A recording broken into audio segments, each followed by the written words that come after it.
ಶುಭೋದಯ ವಿದ್ಯಾರ್ಥಿಗಳ ಇಲ್ಲಿ 2020 ಮತ್ತು 21ನೇ ಸಾಲಿನ ಕೊಟ್ಟಿರುವಂತಹ ಸಿಲೆಬಸ್ ಅಲ್ಲಿ ಬಹುಶಃ ಎಲ್ಲ 2 ಪಾಠ ಮತ್ತು 3 ಪದ್ಯ ಭಾಗಗಳನ್ನು ಬಿಟ್ಟು ಉಳಿದಂತೆ ಎಲ್ಲ ಪದ್ಯ ಭಾಗ ಪಾಠ ಭಾಗ 2 ಕೂಡ ಮುಗಿದಿದೆ. ಇನ್ನು ಉಳಿದಂತಹ ಒಂದೇ ದೀರ್ಘ ಗದ್ಯ ಕೃಷ್ಣೇಗೌಡರ ಆನೆ ಅನ್ನುವಂಥದ್ದು. ಇದನ್ನ KP ಪೂರ್ಣಚಂದ್ರ ತೇಜಸ್ವಿ ಅವರು ಬರೆದಿರುವಂತಹ ಕೃಷ್ಣೇಗೌಡರ ಆನೆ 20 ಅಂಕಗಳಿಗೆ ನಿಮಗೆ ಈ ಪ್ರಮುಖವಾದಂತಹ ಎಕ್ಸಾಮ್ಗೆ ಮಾರ್ಚ್ ಎಕ್ಸಾಮ್ಗೆ ಇರ್ತದೆ. ಇದನ್ನ ಈಗ ನಾವು ನೋಡ್ತಾ ಹೋಗೋಣ ಅನ್ನೋದು. ಮೊದಲಿಗೆ ಈ ಕೃಷ್ಣೇಗೌಡನ ಆನೆ ಅಂದ್ರೆ ಏನಪ್ಪಾ ಅನ್ನುವಂಥದ್ದು ಬಹಳ ಸುಂದರವಾದಂತಹ ಒಂದು ಸ್ವಾರಸ್ಯಕರವಾದಂತಹ ಒಂದು ದೀರ್ಘ ಗದ್ಯವನ್ನು ನಾವು ನೋಡ್ತಾ ಹೋಗ್ತೀವಿ. ಅಧ್ಯಾಯ ಇದರಲ್ಲಿ ಒಟ್ಟು 12 ಅಧ್ಯಾಯಗಳಿವೆ.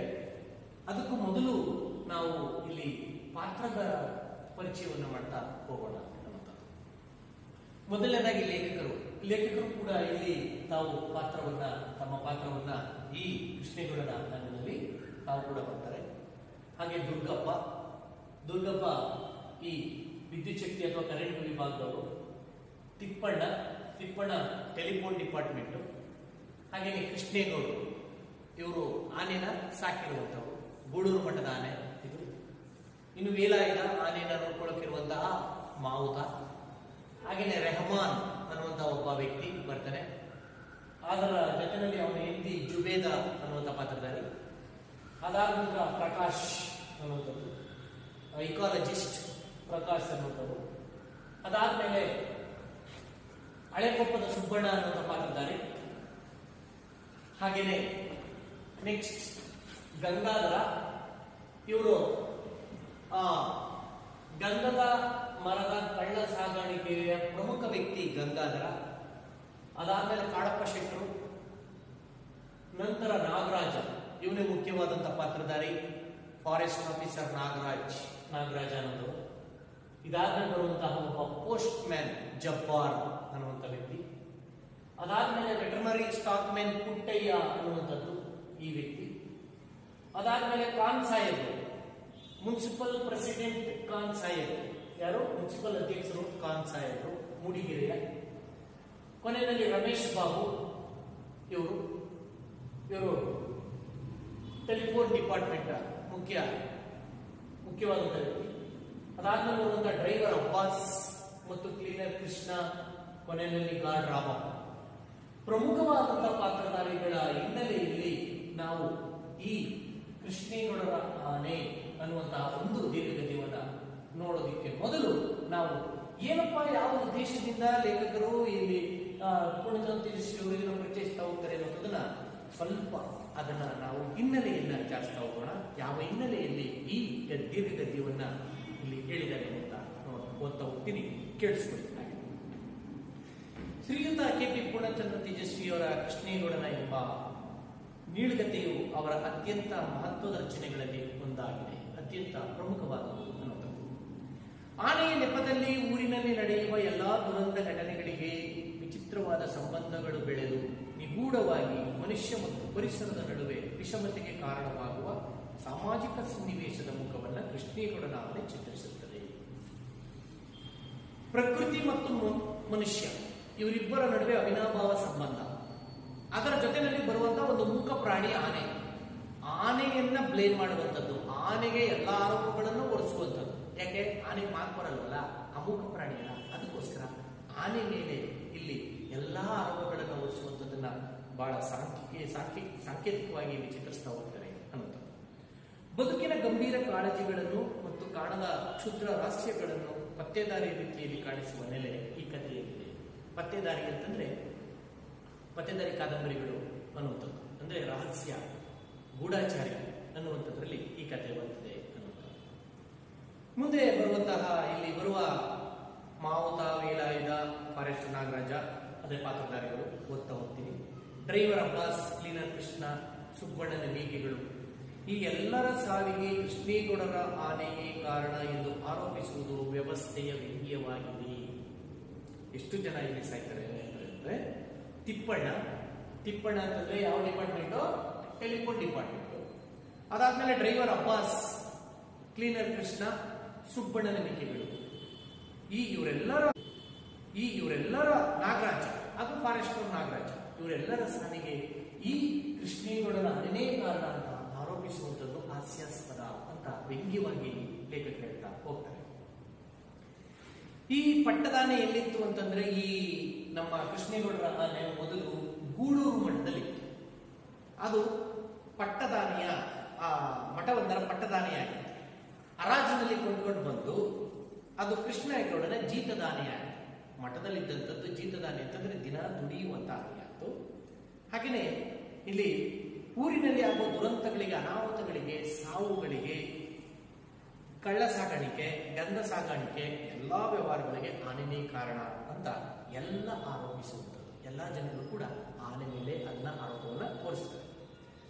ಈ ಕಥೆಯನ್ನ ಲೇಖಕರು ಯಾವ ಉದ್ದೇಶದಿಂದ ಹಾಕಿದ್ದಾರೆ ನೋಡಿ.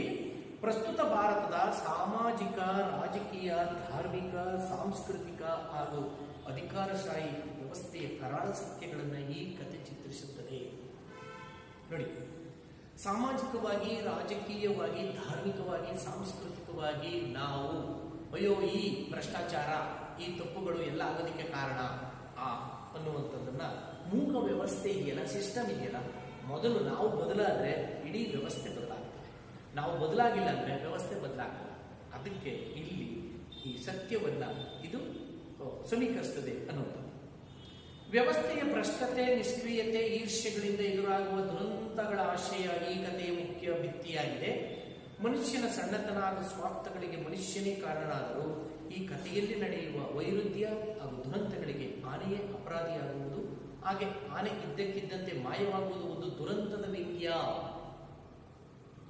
ಆ ಎಲ್ಲ ಆರೋಪಗಳನ್ನ ಆನೆ ಮೇಲೆ ಹೊರಿಸಿ ಕೊನೆಗೆ ಆನೆನೇ ಇಲ್ಲದಂತಾಗುವಂಥದ್ದು ವ್ಯವಸ್ಥೆಯ ಒಂದು ದುರಂತ.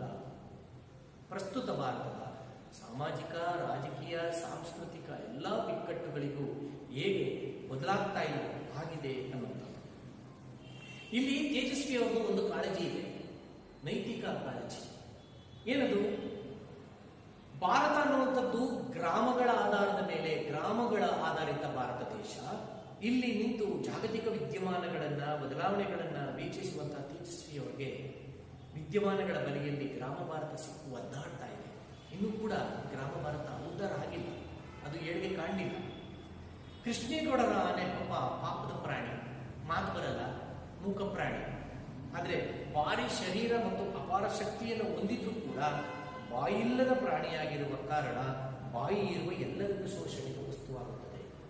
ಅಂದ್ರೆ ಸತ್ಯ ಗೊತ್ತಿರುವಂತವನು ಎಲ್ಲೂ ಮಾತನಾಡಲ್ಲ, ಸುಮ್ಮನೆ ಇರ್ತಾನೆ. ಸುಳ್ಳು ಹೇಳ್ತಾ ಇರುವಂತಹ ವ್ಯಕ್ತಿಗೆ ಜೋರಾಗಿ ಬಾಯಿ ಮಾಡಿ ಅವರು ಆ ಸತ್ಯವನ್ನ ಮುಚ್ಚಾಕ್ತಾ ಇದ್ದಾರೆ. ಆ ವ್ಯವಸ್ಥೆಗೆ ಇದು ತೀರ ಹತ್ತಿರವಾಗಿದೆ ಅನ್ನೋದು. ಪ್ರತಿಯೊಬ್ಬನಿಂದಲೂ ತನಗೆ ಕಂಡ ರೀತಿಯಲ್ಲಿ ಪ್ರಾಣಿಯನ್ನ ಅರ್ಥೈಸುವುದು ಹಾಗೂ ಆರೋಪಿಸುವುದು, ಪಾಪಕೃತ್ಯಗಳ ಅಪರಾಧವನ್ನ ಆನೆ ಒತ್ತುಕೊಳ್ತದೆ. ಹಾಗೆಯೇ ಬಾಯಿ ಇಲ್ಲದ ಎಲ್ಲದಕ್ಕೂ ಸಂಕೇತದಂತೆ ಕಾಣುವ ಈ ಆನೆಯನ್ನ ಕೇಂದ್ರವಾಗಿರಿಸಿಕೊಂಡು ಲೇಖಕರು ಅನೇಕ ಸಂಗತಿಗಳನ್ನ, ದುರಂತಗಳನ್ನ ನಿರೂಪಿಸಿದ್ದಾರೆ. ಒಂದೊಂದಾಗಿ ಅಧ್ಯಾಯಗಳನ್ನು ನಾನು ಹೇಳ್ತಾ ಹೋಗ್ತೀನಿ, ಅದನ್ನ ನೀವು ತಿಳ್ಕೊಳ್ಳಿ. ಪಾತ್ರಗಳ ಮೂಲಕ ಪ್ರಸ್ತುತ ಸಮಾಜದ ಅನೇಕ ಅಂಶಗಳನ್ನು ಹಾಸ್ಯ ಮಿಶ್ರಿತ ವ್ಯಂಗ್ಯದ ಮೂಲಕ ಮುಂದಿಡುವ ಜೀವಂತಿಕೆಯ ಬರವಣಿಗೆ ಮಾದರಿ ತೇಜಸ್ವಿಯದಾಗಿದೆ. ದುರಂತನೂ ಇದೆ, ಹಾಸ್ಯನೂ ಇದೆ, ತಮಾಷೆನೂ ಕೂಡ ಇದೆ, ತುಂಬಾ ಚೆನ್ನಾಗಿದೆ ಅನ್ನುವಂಥದ್ದು. ಈ ಕಾರಣದಿಂದ ಅವರು ಸಮಕಾಲೀನ ಕಥೆಗಾರರಲ್ಲಿ ಬಹಳ ವಿಶೇಷವಾಗಿ, ವಿಭಿನ್ನವಾಗಿ ಕಾಣ್ತಾ ಹೋಗ್ತಾರೆ ಅನ್ನುವಂಥದ್ದು. ಕೃಷ್ಣೇಗೌಡನ ಬಳಿ ಇರುವ ಆನೆ ಪಟ್ಟಣ ಮಾಸಿಯಾಗಿರುವಂಥದ್ದು. ಕಾಡಾನೆಗಳೇ ಬೇರೆ, ಊರಲ್ಲಿ ಸಾಕಿರುವಂತಹ ಆನೆಗಳೇ ಬೇರೆ. ನೋಡಿರ್ತೀರ ನೀವು, ಮಠ ಮಂದಿರಗಳಲ್ಲಿ ನೋಡಿರ್ತೀರ ಆನೆಗಳು, ಅವೆಲ್ಲ ಏನಾಗ್ತವೆ, ತಲೆ ಮೇಲೆ ನಮಸ್ಕಾರ ಮಾಡುವಂಥದ್ದು. ಅದು ತುಂಬಾ ಸಾಕು ಪ್ರಾಣಿ, ಭಾರಿ ಶರೀರ ಹೊಂದಿದ್ರು ಕೂಡ ಅದನ್ನ ಪಳಗಿಸಿ ಅದನ್ನ ಅಲ್ಲಿ ಕೃಷ್ಣೇಗೌಡರ ಆನನ ಇಟ್ಕೊಂಡಿರ್ತಾರೆ. ಈ ಕಾರಣದಿಂದ ಪಟ್ಟಣದ ಜನಾಂಗಕ್ಕೆ ತಮ್ಮಂತೆ ಒಂದು ವ್ಯಕ್ತಿತ್ವವನ್ನು ಆರೋಪಿಸಿದ್ದಾರೆ. ವ್ಯಕ್ತಿತ್ವ ಅಂದ್ರೆ ಒಂದು ಮನುಷ್ಯನ ರೀತಿ, ಅದಕ್ಕೆ ಬೈಗಳನ್ನು ಅರ್ಥ ಆಗುತ್ತೆ, ಬೇರೆ ಏನನ್ನು ಕೂಡ ಅರ್ಥ ಆಗ್ತಾ ಇರ್ತದೆ, ಆ ರೀತಿಯಾಗಿರ್ತದೆ. ಆನೆಯು ಕಾಡಾನೆಗಳಿಂದ ಸಂಪೂರ್ಣವಾದ ಭಿನ್ನ ನಡವಳಿಕೆಯನ್ನು ಹೊಂದಿದೆ. ಕಾಡಾನೆಗಳು ಗುಂಪು ವಾಸ ಮಾಡುವಂಥದ್ದು, ಆದ್ರೆ ಊರಾನೆ ಇದೆಯಲ್ಲ ಒಬ್ಬೊಂಟಿಯಾಗಿ ಎಲ್ಲಿ ಬೇಕಾದ್ರೆ ಇರ್ತದೆ. ಅಂದ್ರೆ ಮನುಷ್ಯ ಹೆಂಗೆ ಅವನು ಜೀವನ ಮಾಡ್ತಾನೋ ಆ ರೀತಿಯಾಗಿ ಇತ್ತು ಈ ಊರಾನೆ, ಕೃಷ್ಣೇಗೌಡನ ಆನೆ ಅನ್ನೋದು. ಕಾಡಾನೆಗಳಲ್ಲಿ ಪ್ರಾಕೃತಿಕ ಚಲನವಲನಗಳು ಪ್ರಧಾನವಾಗಿದ್ದರೆ ಈ ಆನೆಯು ಮಾನವನ ಬದುಕಿನ ನಡವಳಿಕೆ ಹಾಗೂ ನಿಯಂತ್ರಣಕ್ಕೆ ಒಳಗಾಗಿದೆ. ಅಂದ್ರೆ ಅಂದ್ರೆ ಕಾಡಾನೆಗಳು ಪ್ರಕೃತಿಯಲ್ಲಿ ಏನ್ ಸಿಗ್ತದೆ ಎಲ್ಲನೂ ಲೂಟಿ ಮಾಡ್ಬೋದು. ಆದ್ರೆ ಊರಾನೆ ಇದೆಯಲ್ಲ, ಈ ಕೃಷ್ಣೇಗೌಡರ ಆನೆ ಹಣ್ಣಿನ ಡಬ್ಬಿ ಒಳಗೆ ಏನಾದ್ರು ಹಣ್ಣು ಗಿಂಡಿಟ್ಟಿದ್ರೆ ಅದನ್ನ ಬೇಕು ಅದು ಕೇಳ್ತದೆ, ಅವಾಗ ಅವ್ರು ಕೊಡ್ತಾರೆ. ಅಂದ್ರೆ ಮನುಷ್ಯನ ಕಂಟ್ರೋಲ್, ಅವನ ನಿಯಂತ್ರಣದಲ್ಲಿ ಇರ್ತದೆ ಅನ್ನುವಂಥದ್ದು. ಮಾನವನ ಸ್ವಾರ್ಥಮೂಲ ನೆಲೆಯಿಂದ ಉತ್ಪನ್ನವಾದ ಬಲವಂತದಲ್ಲಿ ತನ್ನ ಸಹಜ ಸ್ವಭಾವವನ್ನು ಬಿಟ್ಟುಕೊಟ್ಟಿದೆ. ಮನುಷ್ಯ ಎಷ್ಟು ಸ್ವಾರ್ಥಿ ನೋಡಿ, ಎಂತಹ ದೊಡ್ಡ ಪ್ರಾಣಿಯಾದರೂ ಕೂಡ ಅದನ್ನು ಪಳಗಿಸಿ ಮನುಷ್ಯ ತನ್ನ ಅಂಕಿತದಲ್ಲಿ, ತನ್ನ ಅಂಕುಶದಲ್ಲಿ ಅದನ್ನು ಪಳಗಿಸಿ ಅದನ್ನು ತನ್ನ ಅಂಕೆನಲ್ಲಿ ಇಟ್ಕೊಂಡಿದ್ದಾನೆ. ತನ್ನ ಸ್ವಭಾವವನ್ನು ಬಿಟ್ಟುಕೊಟ್ಟಿದೆ ಅನ್ನುವಂಥದ್ದು. ಅದು ತನಗಾಗಿ ಅಲ್ಲದ ಪರರ ಇಚ್ಛೆ ಮತ್ತು ನಿಯಂತ್ರಣದಲ್ಲಿ ಬದುಕಬೇಕಾಗಿದೆ. ತೇಜಸ್ವಿಯವರ ಮಹತ್ವಾಕಾಂಕ್ಷೆಯ ಈ ಕಥೆಯು ತೇಜಸ್ವಿಯವರ ಬದುಕಿನ ಮತ್ತು ಬರವಣಿಗೆಯ ಸಮಗ್ರ ಗ್ರಹಿಕೆಯನ್ನು ಹಿಡಿದಿಡಲು ಪ್ರಯತ್ನಿಸಿದೆ. ಈ ಕಥೆಯು ಇಂಗ್ಲಿಷ್, ಹಿಂದಿ, ಮರಾಠಿ ಮತ್ತು ಮಲಯಾಳಿ ಭಾಷೆಗಳಲ್ಲಿ ತರ್ಜುಮೆಗೊಂಡಿದೆ. ನೋಡಿ ಎಷ್ಟು ಭಾಷೆಗಳಲ್ಲಿ ಇದು ಭಾಷಾಂತರಗೊಂಡಿದೆ, ಟ್ರಾನ್ಸ್ಲೇಟ್ ಆಗಿದೆ ಅಂತಂದ್ರೆ ಈ ಕಥೆ ಅಷ್ಟೊಂದು ಬಹಳ ಅರ್ಥಪೂರ್ಣವಾದಂತಹ ವ್ಯವಸ್ಥೆಗೆ, ಭಾರತದ ವ್ಯವಸ್ಥೆಗೆ ಇದು ಹಿಡಿದಿರುವಂತಹ ಕನ್ನಡಿಯಾಗಿದೆ ಅಂತಂದ್ರೆ ಇದು ತಪ್ಪಾಗ್ತದೆ. ಈಗ ನೋಡೋಣ ವಿದ್ಯಾರ್ಥಿಗಳ ಕೃಷ್ಣೇಗೌಡರ ಆನೆ ಒಂದು ಅನ್ನುವಂಥದ್ದು. ಅಧ್ಯಾಯ 1ರಲ್ಲಿ ಏನ್ ಮಾಡಿದರೆ ಲೇಖಕರು ಮೊದಲನೇದಾಗಿ ಅಂದ್ರೆ ಮೂಡಿಗೆರೆ, ಚಿಕ್ಕಮಗಳೂರು ಜಿಲ್ಲೆ ಮೂಡಿಗೆರೆ ಮೇಲೆ ಮಾಮೂಲಿ ಪರ್ವತ, ಕಾಫಿ, ಟೀ ಪ್ಲಾಂಟ್ ಇರುವಂಥದ್ದು. ಅವರೆಲ್ಲ ಸಾಮಾನ್ಯವಾಗಿ ಬೆಟ್ಟ ಗುಡ್ಡಗಳನ್ನು ಹತ್ತಿ ಇಳಿಯುವಂಥದ್ದು ಸಹಜ. ನೀವೆಲ್ಲ ನೋಡಿರ್ತೀರ, ಯಾವಾಗ ಆ ಕಡೆ ಚಿಕ್ಕಮಗಳೂರು ಆ ಕಡೆ ಎಲ್ಲ ಹೋದ್ರೆ ಯಾವ ರೀತಿ ಧರ್ಮಸ್ಥಳದೆಲ್ಲ ಓದೋದು ಆದ್ರೆ ಯಾವ ರೀತಿ ರಸ್ತೆಗಳಿರ್ತವೆ, ಬೆಟ್ಟ ಗುಡ್ಡಗಳು ಹೇಗಿರ್ತವೆ, ಹೇಗೆ ಇಳಿಜಾರಿರ್ತವೆ. ಅಲ್ಲಿ ಸಾಮಾನ್ಯವಾಗಿ ಜೀಪ್ ಅನ್ನು ಬಳಸಿರುವಂಥದ್ದು ಸಹ. ಆ ಜೀಪು ಯಾವಾಗಲೂ ಕೂಡ ಅದು ಸ್ವಲ್ಪ ರಿಪೇರಿ ಮಾಡುವಂಥದ್ದು, ಅವಾಗ ರಿಪೇರಿ ಬರ್ತಾ ಇರ್ತದೆ, ರಿಪೇರಿ ಮಾಡ್ತಾ ಇರ್ತಾರೆ ಇವರು. ಅಂದ್ರೆ ವಾರಕ್ಕೊಂದ್ಸಲ ಅಥವಾ ತಿಂಗಳಿಗೊಂದ್ಸಲ ಅವರು ಆ ಬೀಚ್ನ ಜೀಪ್ನ ಆ ಗೇರ್ ಬಾಕ್ಸ್ ಇದೆಯಲ್ಲ, ಆ ಗೇರ್ ಬಾಕ್ಸ್ ನ ರಿಪೇರಿ ಮಾಡುವಂಥದ್ದು ಇವರ ಕೆಲಸ. ಅಷ್ಟೊತ್ತಿಗೆ ಒಬ್ಬ ವ್ಯಕ್ತಿ ಮೊದಲನೇ ಅಧ್ಯಾಯದಲ್ಲಿ ಆ ಕಡೆಯಿಂದ ಬರ್ತಾರೆ. ಕಾಕಿ ಪ್ಯಾಂಟು, ಕಾಲುಗಳಲ್ಲಿ ಶೂ ಇಲ್ಲ. ಆ ಕಾಕಿ ಪ್ಯಾಂಟು ಬರುವಂತಹ ವ್ಯಕ್ತಿ ಯಾರಪ್ಪ ಅಂತಂದ್ರೆ ದುರ್ಗಪ್ಪ. ಲೇಖಕರು ಮೊದಲಾಗಿ ಏನ್ ಮಾಡಿರ್ತಾರೆ, ಮೊದಲನೇ ಅಧ್ಯಾಯದಲ್ಲಿ ಜೀಪ್ ನ ಬಿಚ್ಚಿ ಆ ಗೇರ್ ಬಾಕ್ಸ್ ನ ರಿಪೇರಿ ಮಾಡುವುದು. ದುರ್ಗಪ್ಪ ಇವರಿಬ್ಬರ ನಡುವೆ ಸಂಭಾಷಣೆಯನ್ನ ನಾನು ಇವಾಗ ಓದ್ತಾ ನಿಮ್ಮ ಜೊತೆಲಿ ವಿವರಣೆಯನ್ನು ಕೊಡ್ತಾ, ಲೇಖಕರು ನನ್ನ ಹಳೆಯ ಫೋರ್ಡ್ ಜೀಪಿನ ಗೇರ್ ಬಾಕ್ಸ್ ಆಗಿದ್ದಾಗಲೇ ತೊಂದರೆ ಕೊಡುತ್ತಲೇ ಇರುತ್ತದೆ. ಜೀಪ್ ಹೆಸರೇನೋ ಫೋರ್ಡ್ ಜೀಪ್ ಗೇರ್ ಬಾಕ್ಸ್ ಅವಾಗ ತೊಂದರೆ ಕೊಡ್ತಾನೆ ಇರ್ತದೆ. ಅದನ್ನ ನಾನು ಸದಾ ರಿಪೇರಿ ಮಾಡುವುದು ನೋಡಿ ಕೆಲವರು ನನ್ನ ಸ್ನೇಹಿತರು ಏನ್ ಹೇಳಿದ್ರು, ಹಳೆ ಮಿಲಿಟರಿ ಜೀಪ್ಗಳ ಹಣೆ ಬರವೇ ಇಷ್ಟು, ಅದರ ಗೇರ್ ಬಾಕ್ಸ್ ತೆಗೆದಾಕಿ ಹೊಸ ಮಾಡೆಲಿನ ವಿಲ್ಲೀಸ್ ಜೀಪ್ ಗೇರ್ ಬಾಕ್ಸ್ ಜೋಡಿಸ್ಬಿಡು ಅಂತ ಸಲಹೆ ಮಾಡಿ. ಎಷ್ಟು ಸಾರಿ ಮಾಡ್ತೀಯ ನೀವು, ಹಳೆ ಜೀಪು ಎಲ್ಲ ತಗೊಂಡು ನೀನು ಹೊಸದೊಂದು ಬಂದಿದೆ, ಯಾವುದು ವಿಲ್ಲೀಸ್, ಆ ವಿಲ್ಲೀಸ್ ಜೀಪ್ ಗೇರ್ ಬಾಕ್ಸ್ ಇದೆಯಲ್ಲ ಅದನ್ನ ಜೋಡಿಸ್ಬಿಡು ಅಂತ ಇವ್ರ ಸ್ನೇಹಿತರಿಗೆ ಹೇಳಿದ್ರು. ಆದ್ರೆ ಲೇಖಕರು ಏನ್ ಮಾಡಿದ್ರು, ಅವ್ರೇನ್ ಕೇಳಿದ್ರ, ಅವ್ರು ಹೇಳಿದಾಗ ಕೇಳಿಲ್ಲ ನೋಡಿ. ಆದರೆ ನನಗೆ ಈ ಪುರಾತನ ಕಾಲದ ಜೀಪಿನ ಹಳೆಯ ಭಾಗಗಳನ್ನು ಬದಲಿಸಿ ಅದರ ಒರಿಜಿನಾಲಿಟಿ ಹಾಳು ಮಾಡುವುದು ಸರಿ ತೋರಲಿಲ್ಲ. ಅಯ್ಯೋ, ಕಂಪ್ನಿಗೆ ಬಂದಿದೆ ಫೋರ್ಡ್ ಜೀಪ್, ಅದೇ ಇಲ್ಲಿ ರಿಪೇರಿ ಮಾಡ್ಕೊಳ್ಳೋಣ ಅಂತೇಳಿ ಯಾವುದೇ ಕಾರಣಕ್ಕೂ ಕೂಡ ಇಲ್ಲಿ ಆ ವಿಲ್ಲೀಸ್ ಗೇರ್ ಬಾಕ್ಸ್ ಜೀಪ್ ನ ಹಾಕಿ. ಆದ್ರಿಂದ ಏನಾಗಬೇಕು, ನನ್ನ ಈ ಒರಿಜಿನಾಲಿಟಿ ಉಳಿಸುವ ಪ್ರಯತ್ನದಿಂದ ತಿಂಗಳಿಗೊಮ್ಮೆ ಜೀಪಿನ ಅಡಿ ಬಿದ್ದುಕೊಂಡು ಅದರ ಗೇರ್ ಬಾಕ್ಸ್ ಬಿಚ್ಚಿ ರಿಪೇರಿ ಮಾಡುವ ಕೆಲಸ ಕಾಯವಾಗಿತ್ತು. ಒಂದು ಅಂಕದ ಪ್ರಶ್ನೆಗಳು ಕಡಲೆ ಮಾಡ್ಕೊಳ್ಳಿ ವಿದ್ಯಾರ್ಥಿಗಳಲ್ಲಿ. ಟೆಕ್ಸ್ಟ್ ಬುಕ್ ನೋಡ್ತಾ ಇದ್ದೀರಲ್ಲ, ಈ ಪಾಠ ಮಾಡುವಾಗ ಕೇಳಿಸ್ಕೊಳ್ಳುವಾಗ ನೀವು ಅಲ್ಲೇ ನೋಡ್ಕೋಬೇಕು. ತಿಂಗಳಿಗೊಮ್ಮೆ ಲೇಖಕರ ಕೆಲಸ ಏನಾಗಿತ್ತೋ, ತಿಂಗಳಿಗೊಮ್ಮೆ ಜೀಪಿನ ಅಡಿ ಬಿದ್ದುಕೊಂಡು ಅದರ ಗೇರ್ ಬಾಕ್ಸ್ ಬಿಚ್ಚಿ ರಿಪೇರಿ ಮಾಡುವ ಕೆಲಸ ಕಾಯಂ ಆಗಿತ್ತು. ತಿಂಗಳಿಗೊಂದ್ಸಲ ರಿಪೇರಿ ಮಾಡ್ತಾರೆ. ಯಾರು? ಲೇಖಕರು. ಲೇಖಕರ ಹೆಸರೇನು? ಪೂರ್ಣಚಂದ್ರ ತೇಜಸ್ವಿ. ಅವತ್ತು ಜೀಪಿನ ಅಡಿ ಬಿದ್ದುಕೊಂಡು ಅದರ ಗೇರ್ ಬಾಕ್ಸ್ ರಿಪೇರಿಯಲ್ಲಿ ತೊಡಗಿರಬೇಕಾದರೆ 2 ಕಾಕಿ ಬರುವುದು ನನಗೆ ಜೀಪಿನ ಅಡಿಯಿಂದ ಕಾಣಿಸಿತು.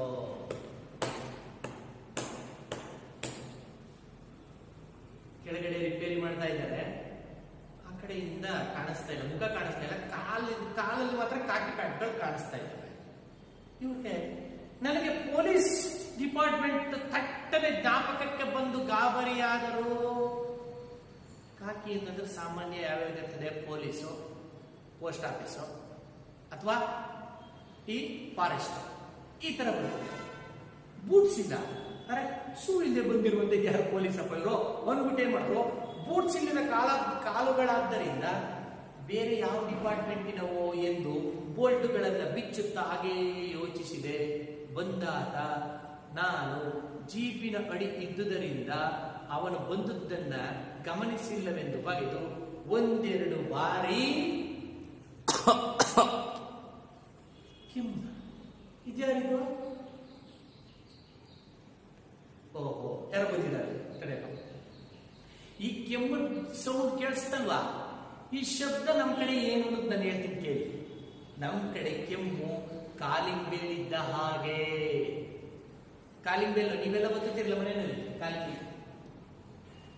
ಮಲ್ನಾಡ್ ಕಡೆ ಏನೋ ಈಗ ಶಬ್ದ ಕೇಳಿದ್ರಲ್ಲ ಆ ಶಬ್ದ. ಅದು ಸಂದರ್ಭಕ್ಕೆ ಅಂಡರ್ಲೈನ್ ಮಾಡ್ಕೊಳ್ಳಿ. ಮನೆಯ ಬಳಿ ಯಾರು ಕಣ್ಣಿಗೆ ಬೀಳದಿದ್ದರೆ ಕೆಮ್ಮಿ ಕ್ಯಾಕರಿಸಿ ಗಲಾಟೆ ಮಾಡುತ್ತಾರೆ. ಬಂದಂತವ್ರು ಏನ್ ಮಾಡ್ತಾರೆ, ಯಾರು ಮಲ್ನಾಡೋದ್ಮೇಲೆ ಜನ ವಿರಳವಾಗಿರ್ತಾರೆ, ಬಂದಂತವ್ರು ಏನ್ ಮಾಡ್ತಾರೆ, 2 ಸಾರಿ ಕೆಮ್ತಾರೆ.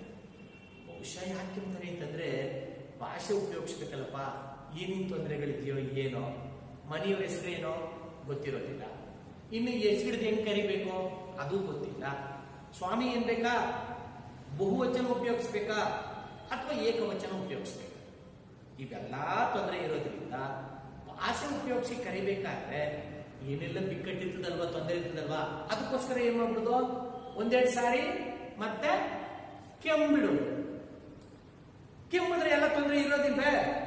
ಆದ್ದರಿಂದ ಬಂದವ ಏನ್ ಮಾಡ್ದ, ಮತ್ತೆ 2 ಸಾರಿ ಕೆಮ್ಮುದಿಲ್ಲ. ಯಾರಿರ್ಬೋದು, ಯಾರಪ್ಪ ನೀನು ಎಂದು ಕೇಳಿದೆ. ನಾನು ಸ್ವಾಮಿ.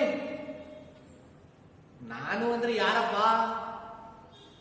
ನನಗೆ ಇಲ್ಲಿ ನಿನ್ ಕಾಲ್ ಮಾತ್ರ ಕಾಣ್ತಾ ಇರೋದು, ಮುಖ ಕಾಣ್ತಾ ಇಲ್ಲ. ನಾನು ಅಡಿಲಿ ಗೇರ್ ಬಾಕ್ಸ್ ರಿಪೇರಿ ಮಾಡ್ತಾ ಇದ್ದೀನಿ. ನಾನು ಲೈನ್ಮನ್ ಸ್ವಾಮಿ. ಯಾರೋ ಲೈನ್ಮನ್ ತಿಪ್ಪಣ್ಣನೇನೆಯ?